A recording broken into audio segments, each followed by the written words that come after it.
आज हम एक प्रसिद्ध महात्मा के जीवन की घटना को सुनते हैं। 200 साल पहले की बहुत पुरानी कहानी है।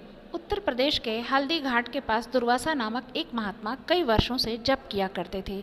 उनके दिमाग में यह बात बस गई थी कि वे महात्मा और पवित्र हो गए हैं। वे बहुत क्रोधी स्वभाव के थे। वे ईश्वर को प्रसन्न करने में शायद सफल हो गए थे, किंतु क्रोध पर विजय प्राप्त न कर सके। एक दिन दुर्वासा जी गंगा के किनारे ध्यान मग्न बैठे थे। उसी वक्त रामू धोबी आकर कपड़े धोने लगा। कपड़े धोते समय पानी के कुछ छींटे महात्मा दुर्वासा जी के ऊपर भी जा पड़ी। महात्मा दुर्वासा जी आग बबूला हो गए। रामू को भला बुरा कहने लगे। रामू ने महात्मा से क्षमा मांगी, पर महात्मा का क्रोध प्रातःकाल के सूर्य की तरह बढ़ता ही जा रहा था। महात्मा दुर्वासा जी ने क्षमा करना सीखा ही नहीं था। वे गंगा में स्नान करने के लिए फिर चले गए। रामू भी उनसे कुछ दूरी पर जाकर स्नान करने लगा।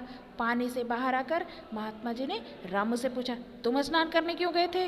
रामू ने कोई उत्तर नहीं दिया। वह महात्मा दुर्वासा जी के विचारों को जानना चाहता था। उसने पूछा, महात्मा जी आप स्नान करने क्यों गए थे? दुर्वासा जी ने उत्तर दिया, हे मूर्ख, तुम अछूत हो। तुम्हारी छींटों के कारण मैं अपवित्र हो गया हूँ, इसलिए मैं गंगा में स्नान करके अपने को पवित्र कर लिया हूँ। रामू ने महात्मा जी की बात सुनी और मुस्कुराया।